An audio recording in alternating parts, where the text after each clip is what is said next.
दोस्तों स्वागत है आप सभी को हमारे इस यूट्यूब चैनल पे। आज की इस वीडियो में बिहार बोर्ड कक्षा 12 हिंदी पदखंड के चैप्टर नंबर 11 जिस चैप्टर का नाम है प्यारे नन्हे बेटे को। ठीक है, इससे पहले गदखंड के 13 चैप्टर की क्लास और पदखंड के 10 चैप्टर की क्लास मैंने आप सभी को करा दिया। आज हम 11 नंबर चैप्टर की क्लास देखेंगे। यदि पिछले वाले क्लास नहीं देखे तो आप सभी डिस्क्रिप्शन में लिंक मिल जाएगा, वहाँ से देख सकते हैं या चैनल पर विजिट करके क्लास को देख सकते हैं। बिना देरी के हुए इस चैप्टर से जितने भी MBBI ऑब्जेक्टिव प्रश्न है, सारे MBBI ऑब्जेक्टिव प्रश्न की क्लास देखने वाले, इसलिए आप सब इस वीडियो को ध्यानपूर्वक देखेंगे और वीडियो को लाइक कर देंगे। ठीक है, यहाँ पे देखिए पहला नंबर प्रश्न आपसे क्या पूछ रहा है, प्यारे नन्हे बेटे से कि विनोद कुमार शुक्ल का निवास स्थान क्या है। सबसे पहले जान जाइए कि प्यारे नन्हे बेटे के लेखक कौन है, तो विनोद कुमार शुक्ल ही है। ठीक है, इसीलिए यहाँ पे उनसे ही रिलेटेड पहला प्रश्न पूछा गया कि विनोद कुमार शुक्ल का निवास स्थान कहाँ है, मतलब वो कहाँ रहते थे। उत्तर प्रदेश में, रायपुर छत्तीसगढ़ में, बिहार में या पंजाब में। तो आपके एक नंबर प्रश्न का करेक्ट आंसर हो जाएगा रायपुर छत्तीसगढ़ में उनका निवास स्थान था, वो रहते थे। करेक्ट आंसर आपका क्या हो जाएगा, एक का बी हो जाएगा। दूसरा नंबर प्रश्न की करें, विनोद कुमार शुक्ल ने कौन सी कविता लिखी है। विनोद कुमार शुक्ल ने कौन सी कविता लिखी है, तो प्यारे नन्हे बेटे को। करेक्ट आंसर आपका क्या हो जाएगा, बी हो जाएगा। अधिनायक पुत्र वियोग हार जीत किसका है, मालूम होगा हार जीत किसका। अशोक वाजपेयी के पुत्र वियोग किसका है, सुभद्रा कुमारी चौहान का। अधिनायक किसका है, आप लोग कमेंट बॉक्स में बताएंगे। अगला प्रश्न की यहाँ पे तीसरा नंबर प्रश्न कर रहा है, रघुवीर सहाय स्मृति पुरस्कार विनोद कुमार शुक्ल को कब प्रदान किया गया। रघुवीर सहाय स्मृति पुरस्कार जो था यह विनोद कुमार शुक्ल को कब प्रदान किया गया। 1988 में, 1990 में, 1992 में या 1994 ईस्वी में। फास्ट में बता दीजिए। तीसरे नंबर प्रश्न का करेक्ट आंसर क्या हो जाएगा, तो 1990 ईस्वी में। ठीक है, रघुवीर सहाय कौन से चैप्टर लिखे हैं आपके पाठ्य पुस्तक में, तो ये आप लोग बता सकते हैं क्योंकि पिछले चैप्टर का नाम हमारा यही था, अधिनायक। क्या नाम था, अधिनायक। और यहाँ पे आपका ये भी प्रॉब्लम सॉल्व हो गया। ठीक है, बता ही दिए। चलो यहाँ पे देखो चौथा नंबर प्रश्न करें, 1999 में विनोद कुमार शुक्ल को कौन सा पुरस्कार प्रदान किया गया था। 1999 में विनोद कुमार शुक्ल को कौन सा पुरस्कार प्रदान किया गया था, दिया गया था। रघुवीर सहाय स्मृति पुरस्कार, ऑप्शन बी में करा दयावती मोदी कवि शेखर सम्मान, साहित्य अकादमी पुरस्कार या इनमें से कोई नहीं। चौथे नंबर प्रश्न, चौथे का करेक्ट आंसर आपका सी हो जाएगा, दयावती सी हो जाएगा, तो साहित्य अकादमी पुरस्कार। क्या बताओगे, साहित्य अकादमी पुरस्कार से सम्मानित किया गया था विनोद कुमार शुक्ल को वर्ष 1999 ईस्वी में। प्रश्न है पांचवा नंबर प्रश्न, कह रहा है विनोद कुमार शुक्ल का पहला कविता संग्रह लगभग जय हिंद। ठीक है, विनोद कुमार शुक्ल का पहला कविता संग्रह कौन था, आपसे ये प्रश्न पूछ सकता है। याद रखना, क्या बताओगे, लगभग जय हिंद। ठीक है, और यहाँ कह रहा है कि विनोद कुमार शुक्ल का पहला कविता लगभग जय हिंद पहचान सीरीज के अंतर्गत कब प्रकाशित हुआ। पहचान के सीरीज के अंतर्गत कब इसे प्रकाशित किया गया, 1971 में, 1972 में, 1973 या 1974 ईस्वी में। पाँच नंबर प्रश्न, पाँच का करेक्ट आंसर आपका हो जाएगा 1971 ईस्वी में। क्या बताओगे, 1971 ईस्वी में। बांग्लादेश भी, ये तो आपका हिस्ट्री से प्रश्न आ गया, बांग्लादेश में कब पाकिस्तान से अलग हुआ था, 1971 में ही, और 1974 में संपूर्ण क्रांति हुआ था, ये सबको याद रखना। 6 नंबर प्रश्न की करें, विनोद कुमार शुक्ल विश्वविद्यालय में एसोसिएट प्रोफेसर रहे हैं। विनोद कुमार शुक्ल कौन से विश्वविद्यालय में एसोसिएट प्रोफेसर के रूप में कार्यरत थे, काम किए थे। राजेंद्र प्रसाद कृषि विश्वविद्यालय, चंद्रशेखर आज़ाद कृषि विश्वविद्यालय, इंदिरा गांधी कृषि विश्वविद्यालय या नरेंद्र देव कृषि विश्वविद्यालय। 6 नंबर प्रश्न का आपका करेक्ट आंसर क्या हो जाएगा, इंदिरा गांधी कृषि विश्वविद्यालय। क्या बताओगे, इंदिरा गांधी कृषि विश्वविद्यालय। जो भी छात्र हमारे व्हाट्सएप तथा टेलीग्राम ग्रुप से नहीं जुड़े तो आप लोगों को डिस्क्रिप्शन में लिंक मिल जाएगा, वहाँ पे क्लिक करके हर हाल में ज्वाइन हो जाइए, क्योंकि व्हाट्सएप और टेलीग्राम ग्रुप में जुड़ने से आपको क्या होगा, पल पल की अपडेट के साथ साथ हिंदी इंग्लिश का या जो भी आपका सब्जेक्ट है सारा का नोट्स से लेकर हर एक चीज़ वहाँ पर मिलता रहता है। ठीक है, 7 नंबर प्रश्न की करें, विनोद कुमार शुक्ल का पहला कविता संग्रह कौन सा है। विनोद कुमार शुक्ल का पहला कविता संग्रह कौन सा है, तो लगभग जय हिंद। अभी जस्ट पढ़ रहे थे, ठीक है, ऊपर पढ़े ना, तो लगभग जय हिंद। करेक्ट आंसर आपका क्या हो जाएगा, 7 का करेक्ट आंसर डी बताओगे। 8 नंबर प्रश्न देखो, 8 नंबर प्रश्न कह रहा है, प्यारे नन्हे बेटे को कविता किस शैली में लिखी गई। प्यारे नन्हे बेटे जो कविता है ये किस शैली में लिखी गई, व्यंग्यात्मक शैली में, वार्तालाप शैली में, प्रतीकात्मक शैली में या इनमें से कोई नहीं। 8 नंबर प्रश्न करेक्ट आंसर हो जाएगा वार्तालाप किस शैली में लिखी गई है यह कविता प्यारे नन्हे बेटे को।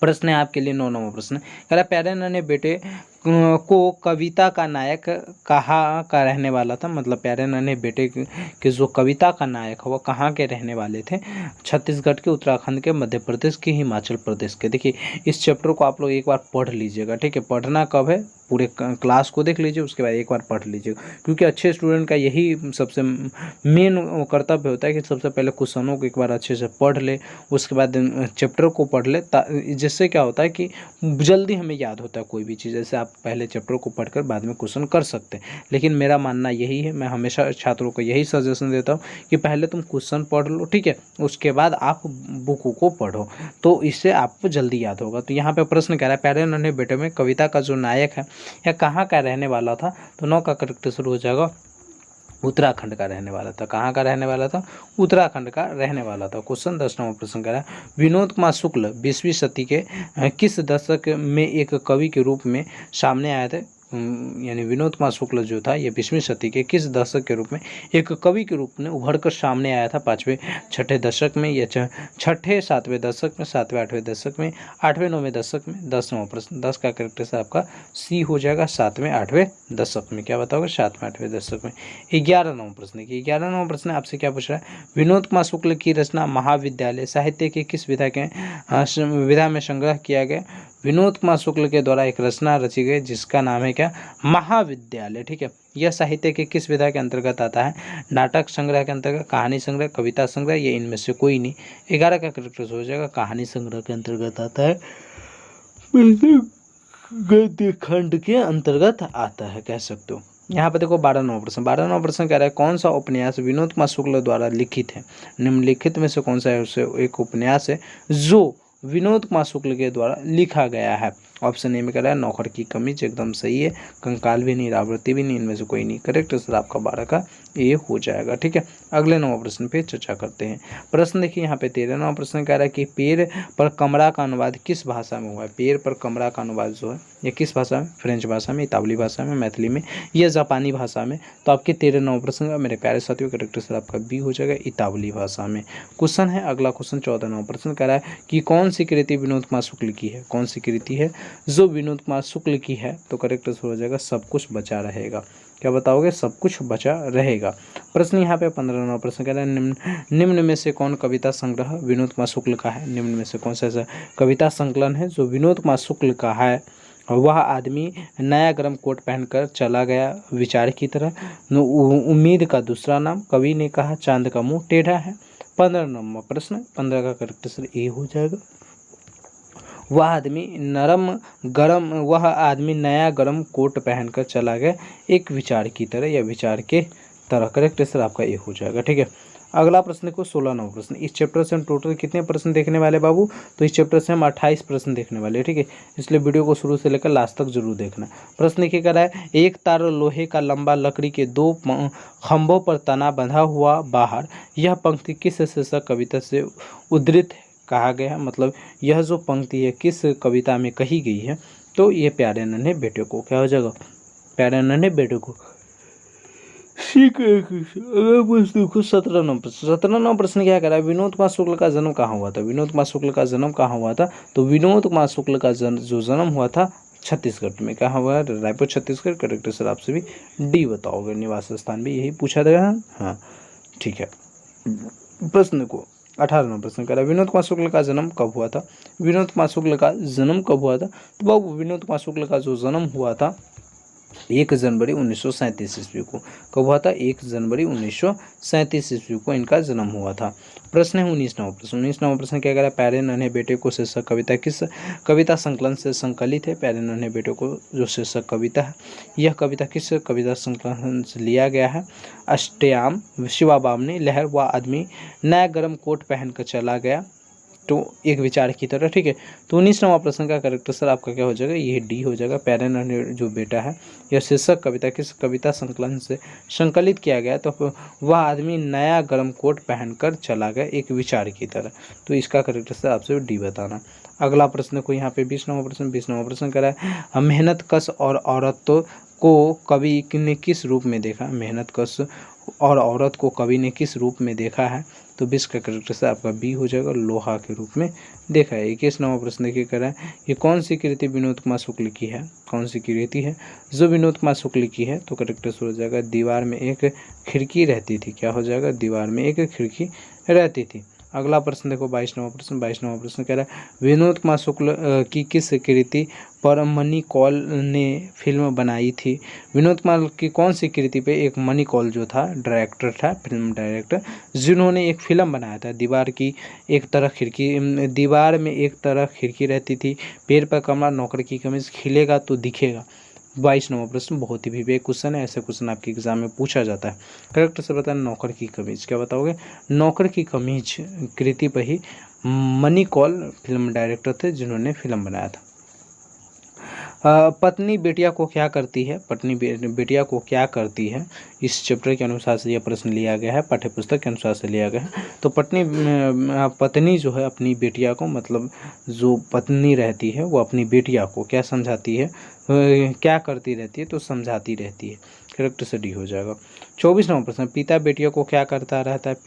पिता जो है ये बेटिया को क्या करता रहता है, घुमाता रहता है, खिलाता रहता है, सिखलाता रहता है, मारता रहता है। तो 24 का करेक्ट से सिखलाता रहता है। क्या बताओगे, सी बताओगे, सिखलाता रहता है। अगला क्वेश्चन 25वां प्रश्न कह रहा है प्यारे नन्हे बेटे को कविता में लोहा किसका प्रतीक है।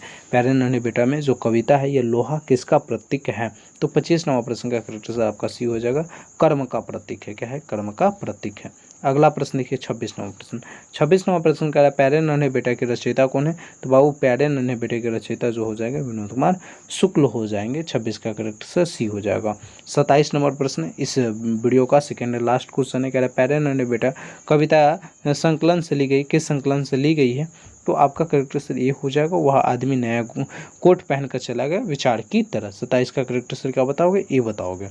इस चैप्टर का लास्ट क्वेश्चन है, कह रहा है नौकर की कमीज क्या है।